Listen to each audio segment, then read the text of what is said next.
আলাইকুম ওয়া রাহমাতুল্লাহি ওয়া বারাকাতুহু ইন্নাল হামদুলিল্লাহি ওয়াহদা ওয়াসসালাতু ওয়াসসালামু আলা মান লা নাবিয়্যা বা'দা আম্মা বা'দ। কিছুদিন ধরে সোশ্যাল মিডিয়াতে একটা ভিডিও বেশ চোখে পড়ছে। অনেক আবেগবশত বা অনেক আবেগওয়ালা কন্টেন্ট ক্রিয়েটর এই ভিডিওটা বানাচ্ছে যে কিয়ামতের দিন ভাই বোনের বা পরিবারের সাথে দেখা হবে না, কিয়ামতের পর কোনো পরিবারের সাথে কারো দেখা হবে না, এরকম ভিডিও বানাচ্ছে। এখন অনেক আবেগবশত ফলোয়ার তারা কমেন্টও করছে যে হাদিস শুনে খুব দুঃখ লাগলো, হাদিসে আমরা দুঃখ পাচ্ছি, এরকম কমেন্ট করছে।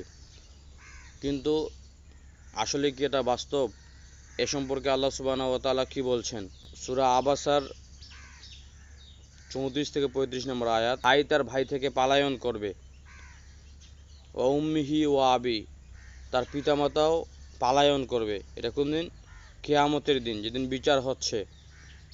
এখন কিয়ামতের পর কি হবে, বিচারের পর কি হবে, আল্লাহ সুবহানাহু ওয়া তাআলা আবার বলছেন 52 নম্বর সূরা তুরের 21 নম্বর আয়াত। আল্লাহ সুবহানাহু ওয়া তাআলা বলছেন যে যারা ঈমান এনেছে এবং তাদের সন্তানরা তাদের অনুসরণ করেছে, মানে পিতামাতা ঈমান এনেছে, সন্তানও ঈমান এনেছে, আমি তাদের সন্তানদের সঙ্গে তাদের মিল করে দিব।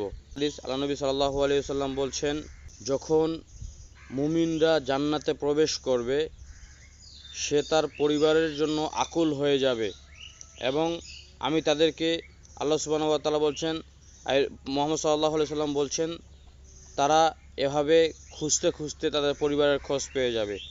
সুতরাং কিয়ামতের দিন যদিও একজন আরেকজনের ভয়ে পালায়ন করে হিসাব নিকাশের ভয়ে, কিন্তু কিয়ামতের পরে যদি এক ভাই জান্নাতে যায় অন্য ভাইকে আল্লাহ মিল করে দিবে। যদি পিতা জান্নাতে যায় সন্তানকে পিতার সাথে মিল করে দিবে, যদি মাতা জান্নাতে যায় মাতার সাথে সন্তানকে মিল করে দিবে। কিন্তু আমাদের এর জন্য করণীয় কী হবে?